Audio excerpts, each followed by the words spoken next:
muitas pessoas que dizem eu sou católico, mas também sou judeu, porque os meus antepassados eram judeus, não é? Porque sabe que em Portugal mais de 70% têm antepassados judeus. Se não for o avô, é o bisavô ou o trisavô, não é?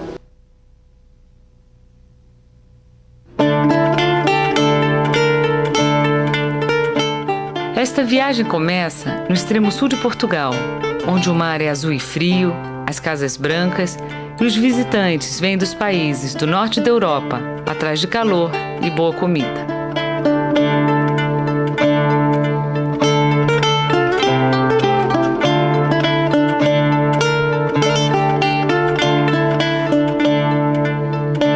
Chegamos atrás de algo diferente.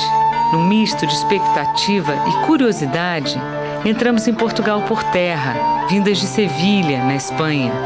Quem sabe, fazendo o mesmo trajeto que há mais de 500 anos fizeram milhares de homens, mulheres e crianças em busca de um lugar onde pudessem simplesmente viver.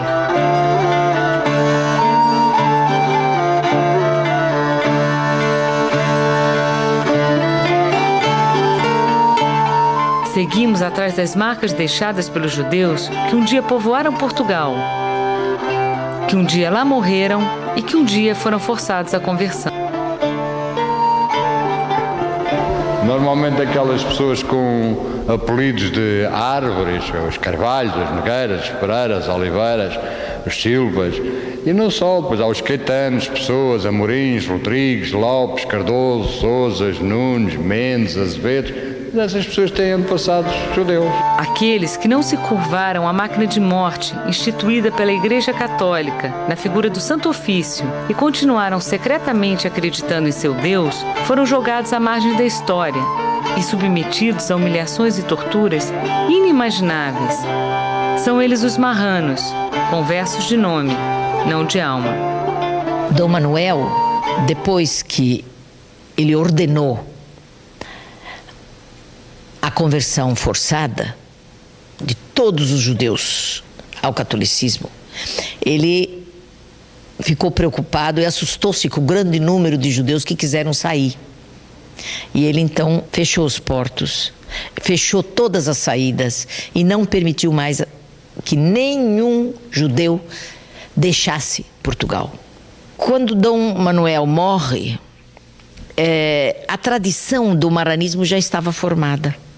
Porque durante todo o seu reinado, os judeus criaram um hábito de seguir a religião judaica, as cerimônias, o Shabat, a Páscoa, o jejum do Yom Kippur, em suas casas. E quando Dom Manuel morre e sobe ao trono Dom João III, havia rumores em Portugal de que esse judaísmo existia e era secreto. E foi alegando este crime que Dom João III pede a Roma, ao Papa, autorização para estabelecer um tribunal em Portugal. Até que em 1536, depois de grandes lucros e presentes e dádivas e heranças que a Cúria Romana recebeu, o Papa autorizou o estabelecimento do tribunal. E em 1536, o tribunal foi oficialmente estabelecido em Portugal. E ele persistiu durante 285 anos. E foi abolido apenas no século XIX. Passados mais de 500 anos, as marcas da herança judaica em Portugal estão presentes em mais lugares do que se supõe. Só que é preciso correr atrás delas, literalmente, já que estão incorporadas à arquitetura e ao cotidiano. E em Portugal dizemos azeite. Sabe como é que se diz em hebraico? Zait. Temos uma palavra portuguesa com origem na mezuzá. Mesura, fazer uma mesura. Casas que no passado constituíram as judiarias, bairros onde judeus viviam segregados, hoje são habitadas por portugueses que pouco sabem da história adormecida em suas paredes. Faro, capital do Algarve, chegou a ter uma comunidade com 60 famílias no final do século XIX. Hoje, o único resquício da presença judaica é o pequeno cemitério, inaugurado em 1838 e reformado em 1993. Parece estar ali como um marco de resistência, como se dissesse: um dia existimos, aqui. Por entre as frestas de ferro, alguns takes roubados desse pequeno pedaço de memória.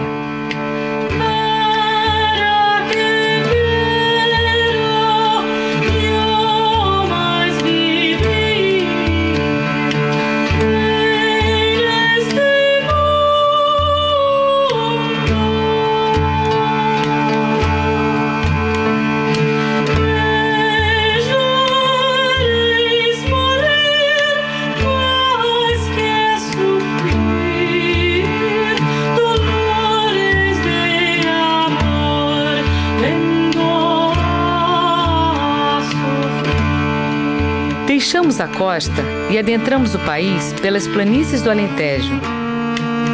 Quanto mais nos aproximamos da fronteira com a província de Cáceres, mais indícios encontramos dos judeus expulsos de Espanha em 1492 que fugiram para Portugal. Referências que resistiram ao calor das fogueiras permanecem nos nomes de ruas e bairros, nos umbrais das portas.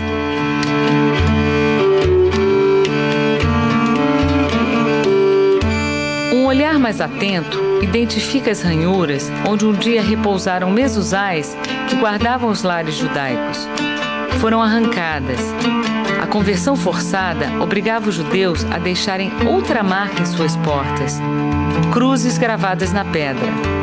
Passaram a ser chamados de cristãos novos.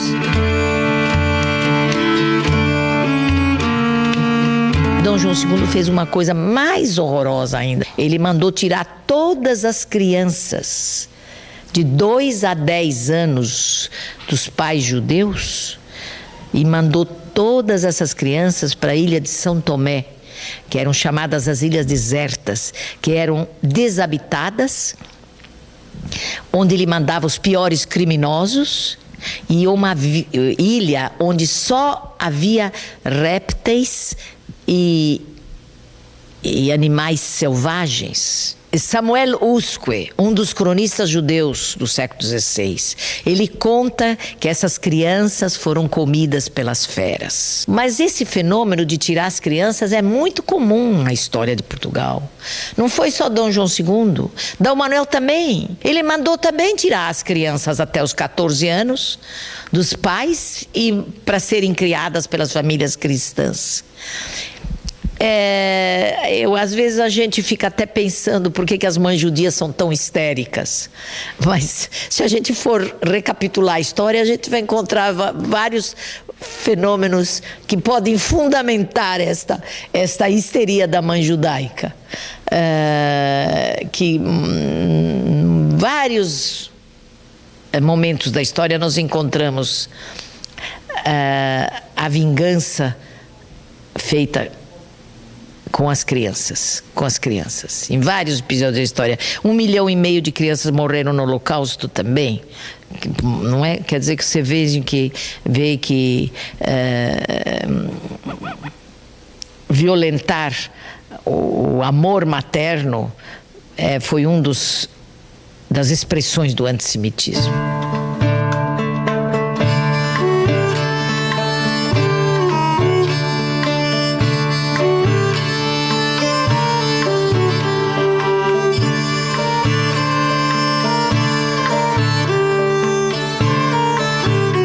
Na cidade de Évora, que recebeu o título da Unesco de Patrimônio Mundial, existiu uma das maiores judiarias do país. Hoje, os vestígios do bairro judeu podem ser encontrados logo que adentramos as muralhas que cercam a cidade velha.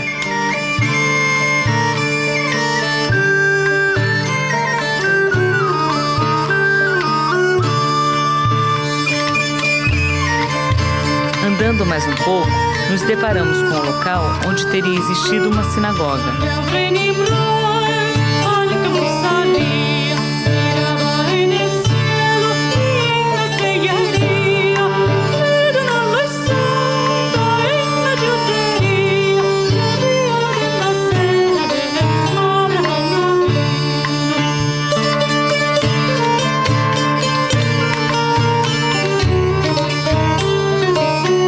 Esta placa, na travessa de cima, marca o local onde possivelmente se erguiam as portas da judiaria. Um dos poucos sinais a identificar o passado judaico da cidade. Curioso que esses resquícios sobrevivam há centenas de anos, como que perdidos na paisagem.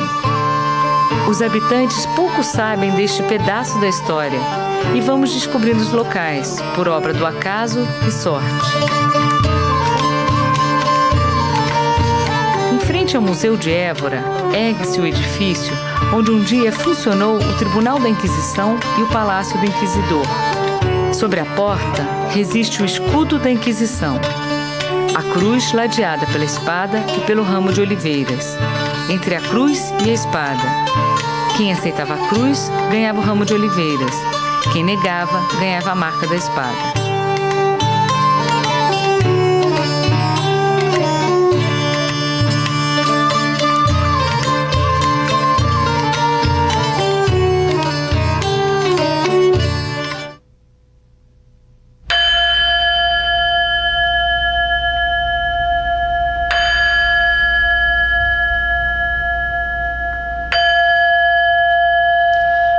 Voltamos um pouco mais no tempo e entramos no século XII pela cidade de Tomar. A cidade foi sede da mais conhecida organização militar religiosa da Idade Média, os Cavaleiros Templários.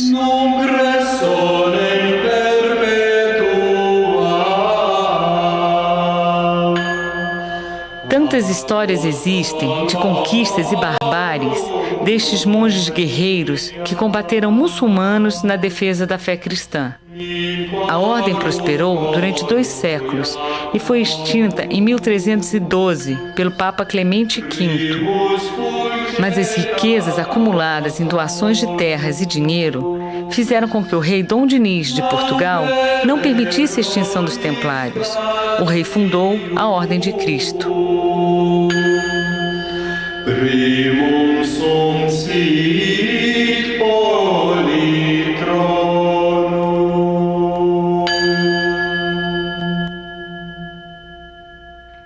No castelo de Tomar ainda resiste a imponente austeridade dos Cavaleiros do Templo, com seus mistérios que até hoje fascinam milhares de pessoas no mundo inteiro.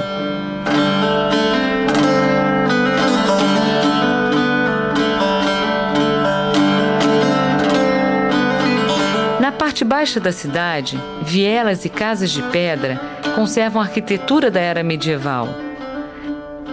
Não fossem pelas placas de rua e carros, poderíamos jurar que Tomar parou no tempo.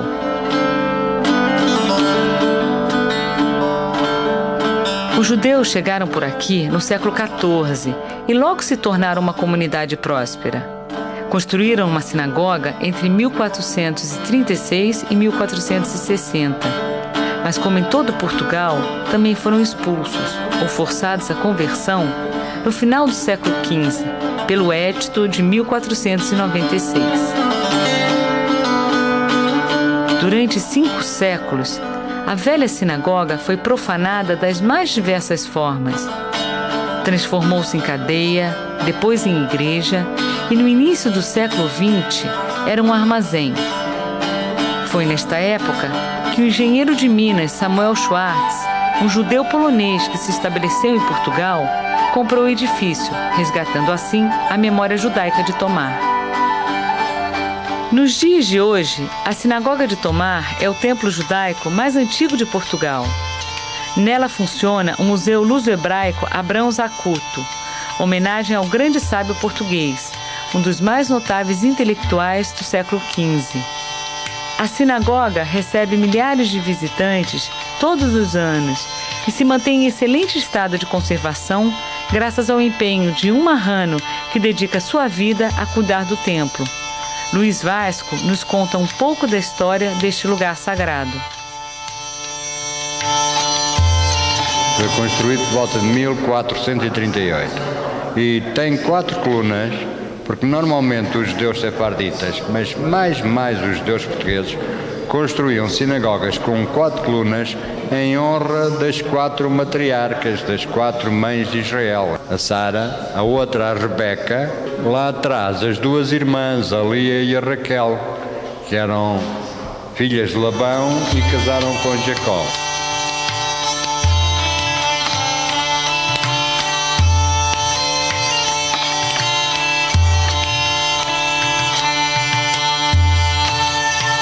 Já fizemos aqui vários Shabatos, já fizemos o Yom Kippur há 8 anos.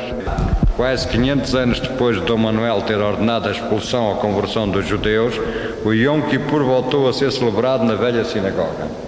O dia da expiação foi também o de reencontro simbólico entre judeus portugueses e os descendentes daqueles que um dia foram levados de suas casas para muito longe, como David, filho de um antigo rabi da sinagoga Bevis Marks em Londres, onde ainda se reza uma oração em português. Nos despedimos de Tomar com a chegada de um grupo de turistas da Alemanha. O guardião os recebe com simpatia e, incansável, segue sua missão de difundir a memória judaica portuguesa.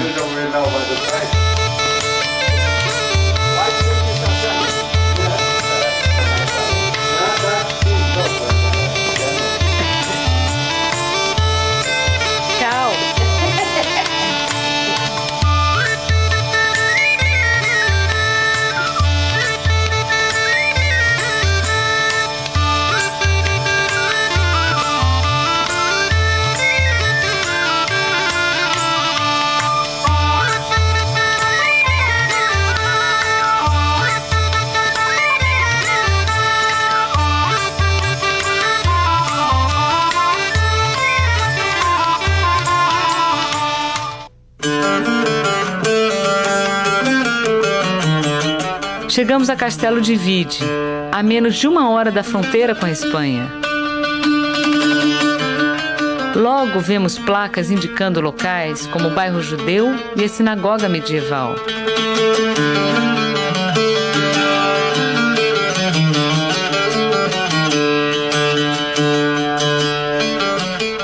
Em Castelo, somos guiadas pelo acaso. Você é a Carmen? Carmen Balesteiros? Puxa, a gente estava te procurando. Em Évora. A professora Carmen Balesteiros é a mais importante autoridade em arqueologia judaica em Portugal. Chamo-me Carmen Balesteiros, sou professora na Universidade de Évora, no Departamento de História, e desenvolvo em Portugal um projeto de investigação sob o título Arqueologia Judaica em Portugal.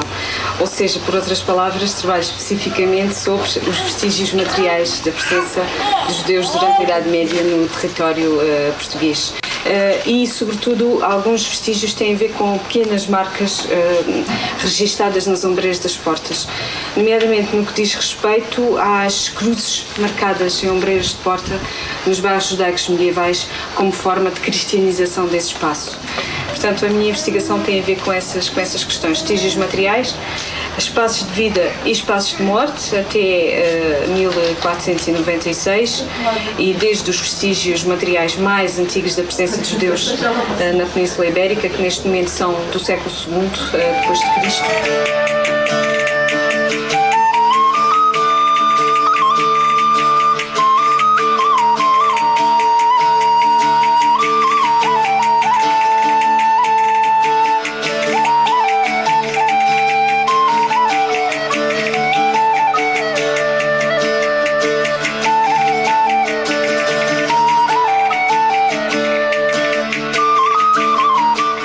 Que foi construído alguns no final do século XIV e inícios do século XV e insere-se dentro de um bairro com uma unidade arquitetónica, um discurso construtivo muito semelhante, muito interessante, várias marcas na mezuzá ao longo deste bairro, ainda com a toponímia de origem medieval. Estamos na Rua da Judiaria, ali fica a ruína da Judiaria. Existe a tradição da Casa do Rabi ser na ruína da Judiaria, mesmo aqui por trás. Tem uma marca na mezuzá. Aqui ao fundo desta rua era certamente uma das zonas que fechava a judiaria.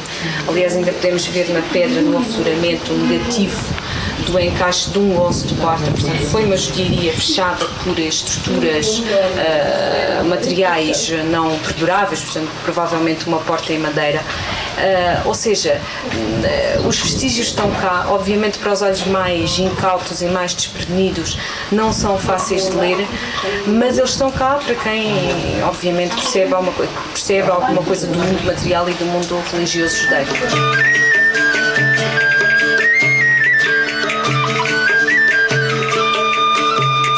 No final da conversa, um convite para atravessar a fronteira e conhecer em primeira mão sua mais recente descoberta, a Sinagoga de Valência de Alcântara.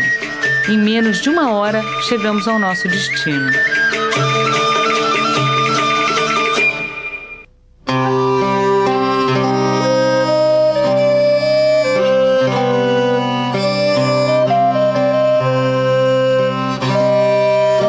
Estamos em Valência de Alcântara. Valência de Alcântara fica muito pertinho da fronteira com Portugal, a cerca de 25 km, próximo de Castelo de Vide e Marvão, e é uma vilazinha certamente de origem ainda pré-romana, com uma ocupação romana interessante e obviamente com uma tradição também medieval significativa. Há notícias da presença judaica aqui, pelo menos documental, desde o século XII, XIII. A comunidade judaica durante o século XIII era uma comunidade importante. No século XIV ela diminui um pouco em termos demográficos e talvez isso se compreenda obviamente pelas múltiplas perseguições, pelos movimentos antissemíticos do século XIV e depois do século XV.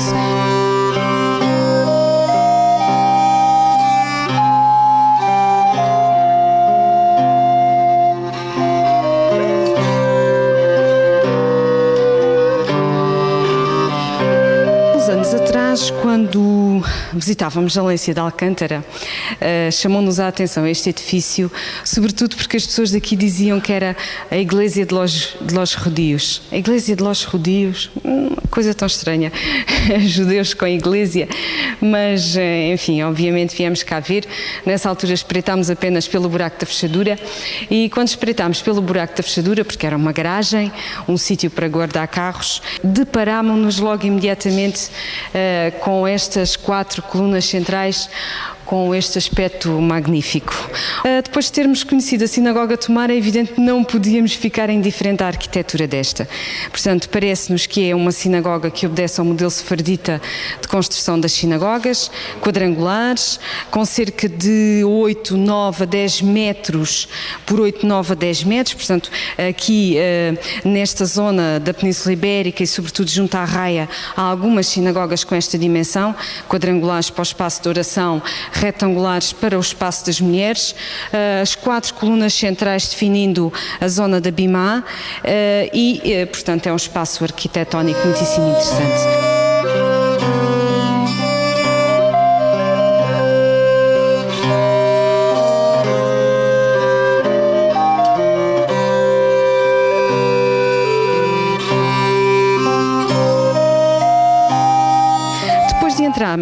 Verificámos também, como podereis observar, que é exatamente na parede sudeste que se encontra a rocha viva, que se encontra uma rocha.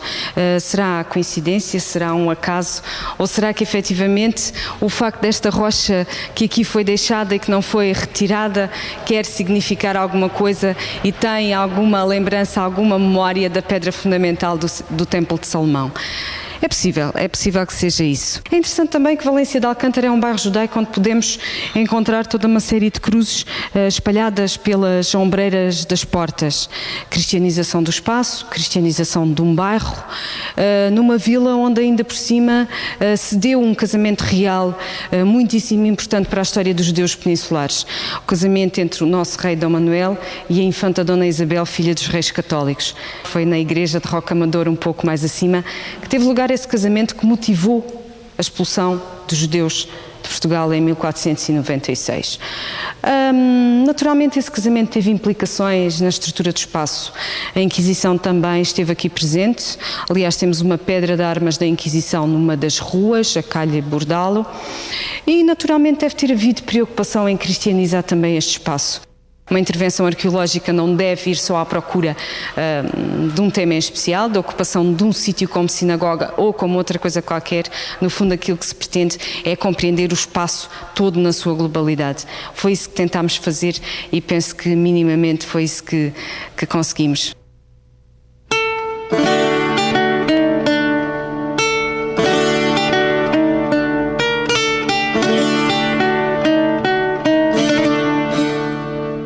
De volta ao território português, avistamos Marvão. A cidade impõe na paisagem ares de fortaleza.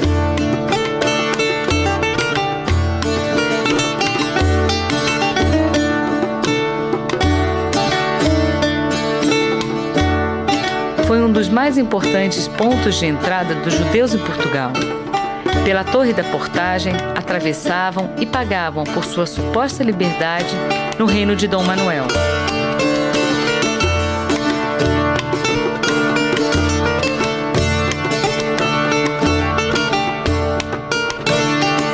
O número é bastante impreciso. Calcula-se que entre 15 mil e 120 mil judeus cruzaram a fronteira fugindo da Inquisição Espanhola. É preciso tomar muito cuidado quando nós falamos de Sefarat. Sefarat não é só Espanha. Sefarat são também judeus portugueses, porque quando os judeus da Espanha entraram em Portugal, já havia judeus portugueses residentes em território lusitano. Havia, pode-se dizer, aproximadamente 30 mil judeus vivendo em Portugal quando chegaram os da Espanha. 30 mil a 50 mil. É impossível a gente precisar o número. Se chegaram 120 mil, ou digamos 100 mil, então, no mínimo 150 mil judeus passaram a viver em Portugal. Nessa época, a população de todo Portugal era 1 milhão. Então você veja, 15% da população seria de origem judaica, que vive nas cidades, que tem profissões importantes, que são cientistas, profissionais liberais, que são mercadores, homens ligados ao comércio internacional. Essa camada de gente representa 10, 15% de uma população. Isso é uma coisa extraordinária. Então imagine, Portugal no século XVI, ele tinha 15% da população era judaica.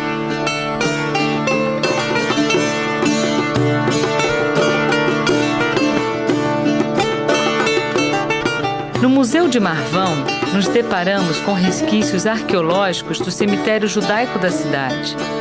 2 lápides funerárias decoradas com a menorá. Peças como estas são extremamente raras em Portugal. Parecem ter sido enterradas junto com a história de um período de trevas da Península Ibérica.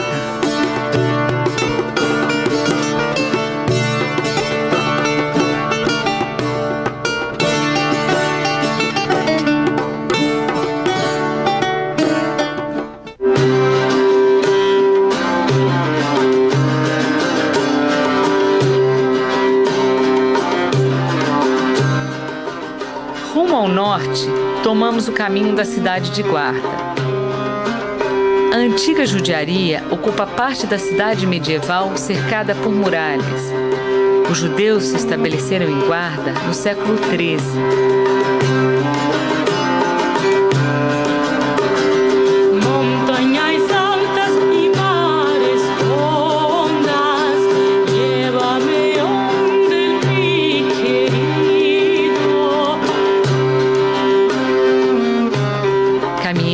Por ruas estreitas e casas de pedra que parecem adormecidas no tempo. Llévame onde mi amor, el que me dé consolación. Passados mais de 500 anos, os locais permaneceram, mas os judeus se foram.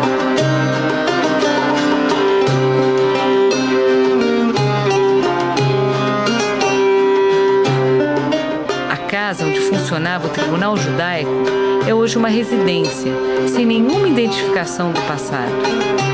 Aliás, uma maioria dos edifícios com alguma referência judaica em Portugal.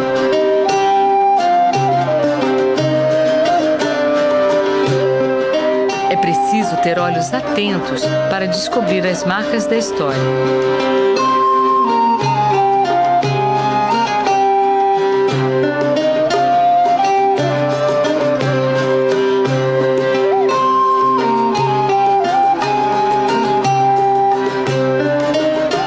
Nos deparamos com uma pequena porta onde funciona um chaveiro. No umbral, a cruz esculpida na pedra é a marca da residência, outrora judaica e hoje cristã.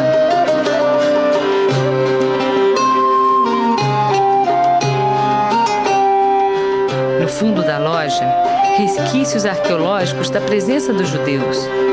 As marcas na parede são apenas desenhos exóticos que enfeitam a loja e atraem alguns viajantes mais curiosos.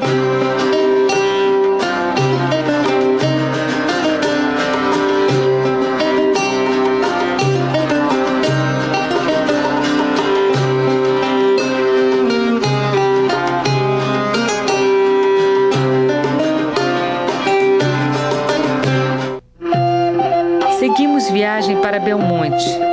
A curiosidade aumenta à medida que nos aproximamos da pequena cidade erguida nos confins de Portugal.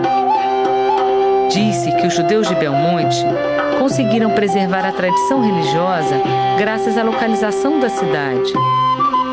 O povoado, erguido numa área geograficamente acidentada da região da Beira Alta, dificultava o acesso dos inquisidores do Santo Ofício.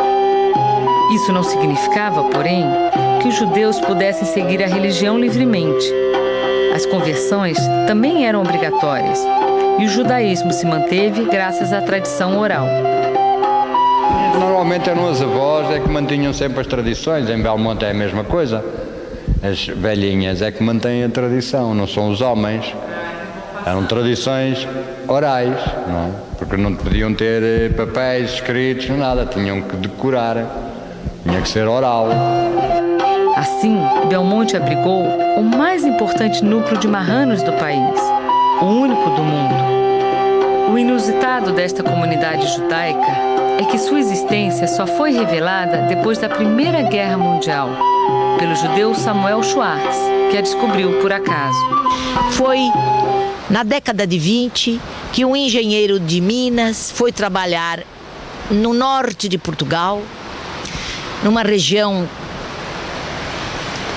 Covilhã, Belmonte, e ele, pela primeira vez, divulgou uma notícia que era completamente desconhecida para o mundo: a existência de uma comunidade de judeus secretos. E ele percebeu que às sextas-feiras as ruas se esvaziavam. E ele não entendia por que eles paravam de trabalhar tão cedo e ficava tudo silencioso, as ruas ficavam vazias. Ele perguntou a esses operários e os operários relutavam em responder, não respondiam, até que ele conseguiu a confiança de um e ele disse: é porque nós somos judeus. E sexta-feira é o dia que as mulheres lavam a casa, limpam a roupa, limpam tudo, é o nosso Shabat.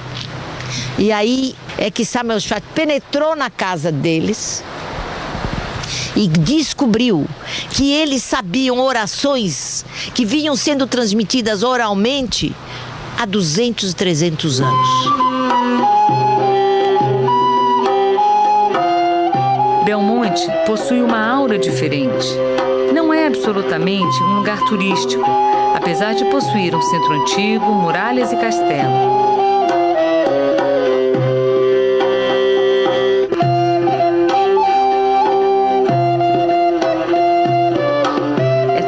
A cidade natal de Pedro Álvares Cabral, descobridor do Brasil e descendente de uma nobre família da terra.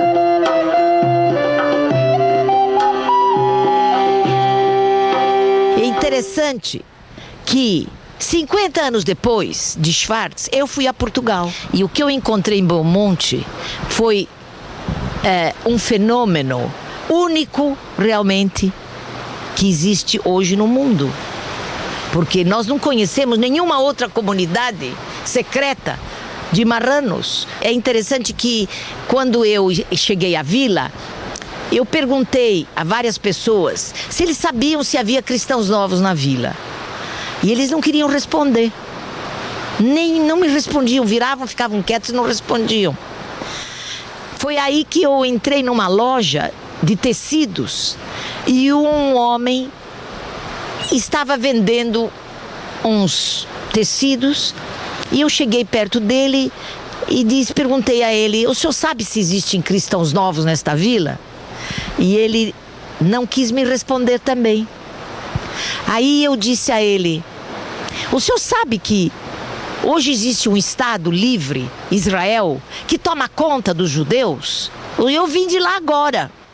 Quando eu disse isso, o homem imediatamente parou e ele então me disse que ele era um cristão novo também. Mas que ele não era aceito na comunidade, porque ele tinha casado com uma cristã velha. Mas ele sabia como é que eu devia fazer, o que eu devia fazer para chegar a entrar nesta comunidade. E foi ele realmente que me introduziu e que me indicou o caminho.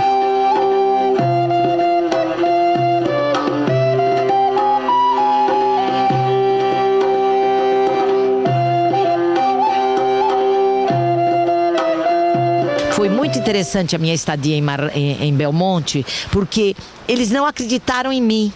E quando eu disse que eu era também judia, como eles desconfiaram. E aí, então, chamaram uma velhinha, que devia ter lá os seus 90 anos, e ela foi comigo para um quarto fechado, onde eu fiquei sozinha com ela, e ela me perguntou, fez então uma série de perguntas para saber quem eu era, antes deles confiarem em mim. E ela então me perguntou sobre as cerimônias judaicas. Quando morre alguém, o que a senhora faz? No Shabat, o que a senhora faz? No dia do jejum, como é que é? E ela começou a fazer uma série de perguntas para mim. E eu me vi muito embaraçada, porque eu respondi a todas elas, mas quando ela um momento me disse: então reza. Eu disse: bom, mas eu não posso rezar em português, porque a minha reza é em hebraico, é em outra língua. Ela falou: mas então reza. Aí eu rezei, mas eu não sabia rezar, eu não lembrava mais nada, eu só me lembrava de uma oraçãozinha que minha mãe tinha me ensinado quando eu era pequena, que eu devia fazer sempre antes de comer. Eu só me lembrava dessa pequenina oração. E eu falei essa oração para ela. E ela acreditou em mim. Ela abriu a porta, chamou todos os outros e disse: ela é uma das nossas. Em 1993, chegou à cidade um rabino vindo de Israel e a comunidade iniciou a construção da sinagoga Bet Eliyahu, hoje já aberta ao culto. Eles foram ajudados com dinheiro de judeus da França e judeus de outros lugares, judeus ortodoxos, que queriam mesmo que eles ficassem religiosos. Mas o que é interessante de notar, que apenas os velhos, muito velhinhos, é que ficaram pertencentes a este grupo da sinagoga dos ortodoxos. Eu estive lá 30 anos depois da primeira vez. Eu estive em 1965 e 30 anos depois eu voltei. E eu perguntei a eles: mas como? Aqui só vejo velhos. Onde está a juventude? E os seus filhos? E os seus netos? Onde estão? Ah, eles não querem saber disto aqui. Então aí eu cheguei à conclusão que o caminho percorrido para fazê-los retornar ao judaísmo foi um caminho errado. Se eles tivessem mandado professores de história que tivessem ensinado a história judaica, a história de Portugal, a história do que aconteceu em Portugal aos jovens, eu tenho certeza que eles teriam ganho para o judaísmo centenas de jovens. Na saída da cidade, encontramos o cemitério judaico, também recém-fundado.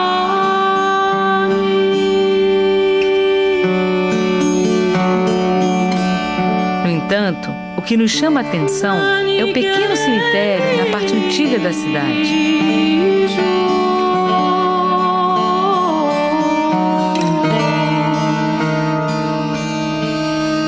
Entre mausoléus e túmulos cristãos, uma estrela de Davi.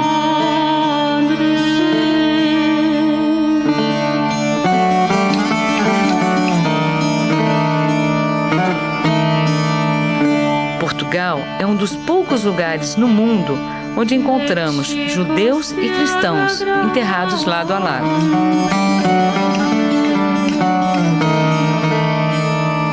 Fato curioso, mas não surpreendente, num país que possui 2 santos de nomes para lá de peculiares, Santa Esther e São Moisés. Discretos, avessos aos estrangeiros, os judeus de Belmonte são fechados, sim. Não estão ali para serem apontados como símbolos de resistência do judaísmo massacrado pela Inquisição.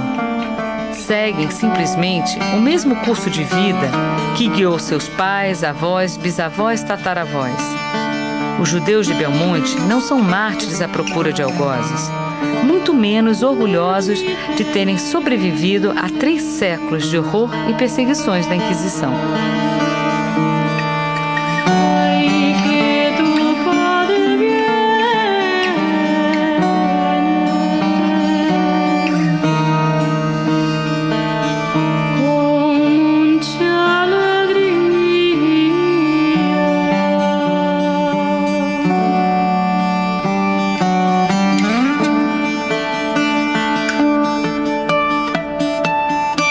Foi isso que ficou daquela fantástica comunidade judaica de Portugal. Os eruditos, os escritores, os cientistas se assimilaram e desapareceram ou imigraram. Foram para a Holanda, para a Itália, para a Turquia e retornaram ao judaísmo. Ou desapareceram em Portugal, absorvidos pela sociedade ampla.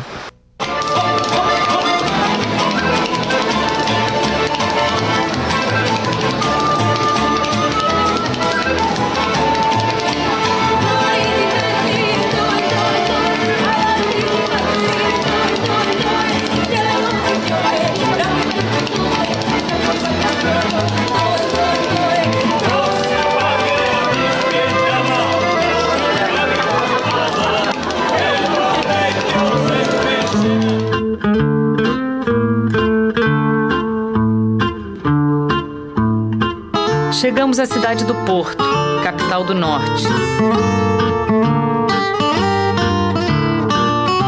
A região ganhou fama internacional graças à bebida produzida nos vinhedos às margens do Rio Douro. O vinho do Porto é único no mundo. Durante a Idade Média, a vocação comercial da cidade atraiu os judeus, fazendo do Porto um dos maiores centros ocupados pela comunidade.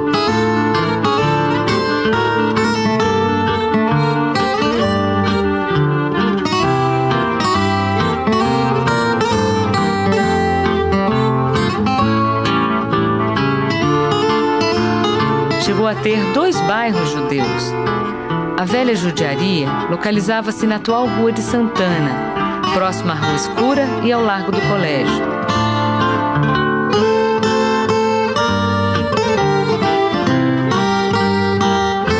No final do século XIV, Dom João I cedeu uma área para a construção da nova judiaria, hoje situada nos arredores do Mosteiro de São Bento e da Rua de Belmonte. O traçado medieval se mantém, mas tantas foram as mudanças da arquitetura que o aspecto das judiarias se perdeu no tempo. Após a conversão forçada, sinagogas e outros espaços judaicos foram destruídos ou transformados em igrejas e capelas, mas a lembrança daqueles que um dia aqui se estabeleceram não se perdeu totalmente. No local onde um dia existiu a sinagoga medieval, ergue-se uma escada que não leva a lugar algum. Ficou marcada graças à memória popular, É chamada de Escadas da Snog.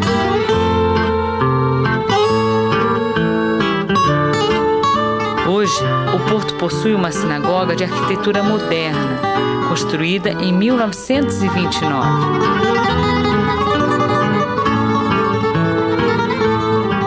Às margens do Rio Douro, na região da Ribeira, fica a Rua da Alfândega. O local abrigava armazéns e casas comerciais dos judeus. Apesar do antissemitismo nunca ter deixado de existir na Europa e, consequentemente, na Península Ibérica, antes de 1492, os judeus viviam em relativa tranquilidade em Portugal. Mantinham boas relações com as autoridades e o apoio mercantil e financeiro dos judeus do Porto de Lisboa foi de grande importância para a era dos descobrimentos portugueses. Tem se falado muito sobre o papel que os judeus representaram na época da formação do capitalismo comercial, no século XVII. E também o papel que os judeus representaram, os judeus sefaradins, na expansão da Europa para o Ocidente, isto é, para o Atlântico, para a América.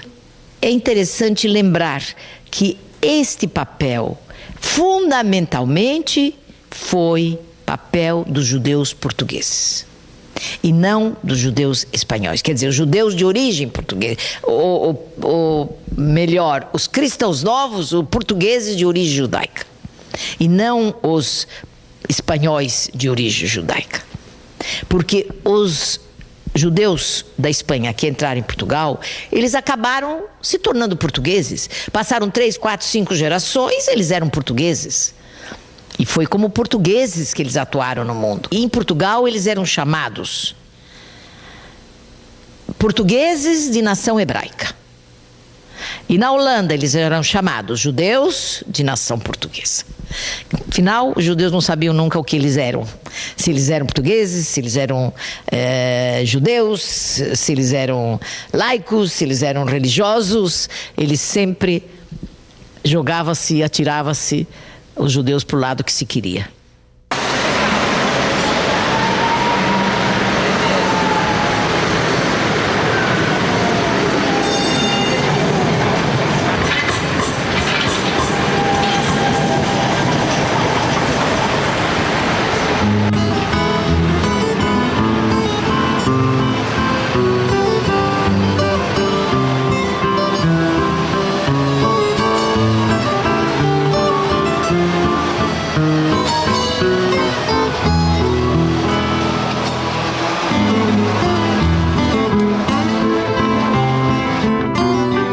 Do Porto, Lisboa, capital do país, foi o grande centro de confluência dos judeus fugidos de Espanha.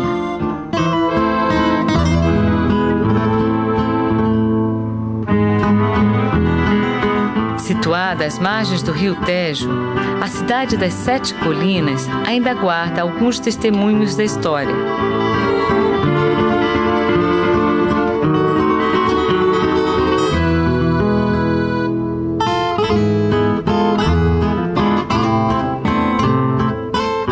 Estreitas ruas de Alfama nos transportam ao Portugal do século XV.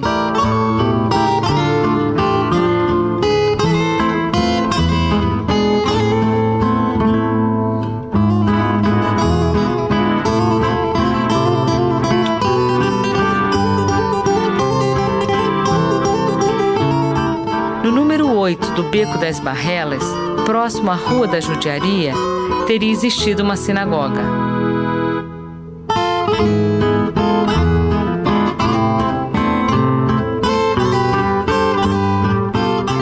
Um dos mais conhecidos pontos turísticos da cidade é a Praça do Rocio.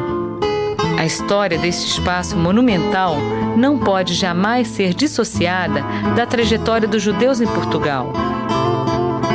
A praça foi cenário dos temidos autos de fé, cerimônias onde os judeus recebiam publicamente penas que iam desde a humilhação de usar trajes que os identificassem em qualquer lugar até a mais terrível das punições, arder na fogueira. Os autos de fé eram espetáculos de massa, era o divertimento, era o circo daquela época, onde, com a maior pompa, se realizava essa cerimônia de condenação aos hereges. Mas o que é interessante, que nesses autos de fé havia sempre um importante pregador, que ficava durante horas fazendo os seus sermões. E olha, interessante que nesses sermões, o que se acusava principalmente, e o que se mencionava, não eram sodomitas, não eram homossexuais, não eram bígamos, não eram feiticeiras, eram os judeus. Não é aquele herege que praticou o judaísmo em segredo a quem o sermonista se dirige, mas ele se dirige contra todo o povo judeu. Quer dizer, um antissemitismo moderno, não é um antissemitismo medieval que queria que todos os judeus se convertessem apenas. É um antissemitismo moderno contra o povo, contra a existência de um povo. Portugal tem hoje uma população de 8 milhões de habitantes. A comunidade judaica não chega a 3 mil pessoas. A maior parte veio do Marrocos, norte da África, e de países europeus. Chegaram em Portugal nos séculos 19 e 20, numa época em que os tribunais do Santo Ofício já haviam sido extintos e se podia constituir uma comunidade judaica em território lusitano. No entanto, no início do século XX, o regime monárquico proibia a construção de templos não católicos com fachada para a rua. A Sinagoga de Lisboa, inaugurada em 1904, foi erguida dentro de um jardim, com a entrada principal na lateral. Ainda hoje é pouco visível da rua.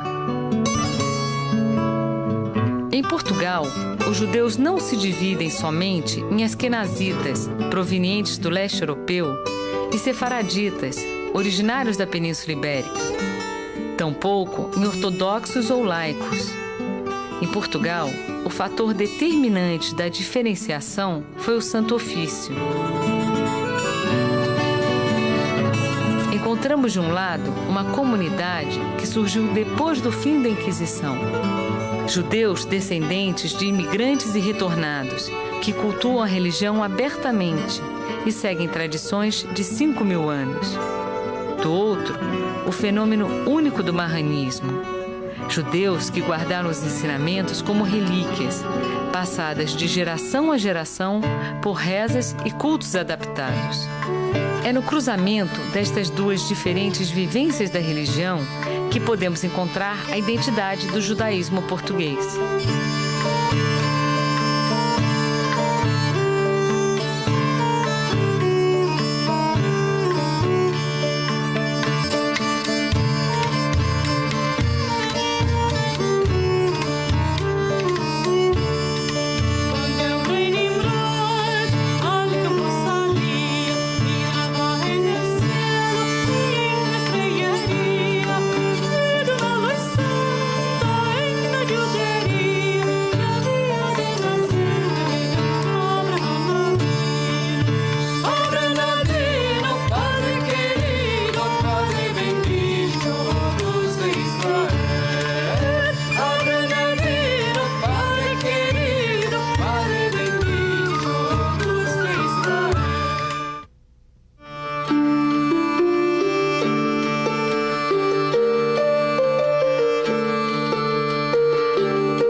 Baila, mochónico canta, los ratones godros, ellos dan las palmas. Aelica baila, mochónico canta, los ratones godros, ellos dan las palmas. Aelica baila, mochónico canta, los ratones godros, ellos dan las palmas. Aelica baila, mochónico canta, los ratones ratones gordos, ellos dan las palmas.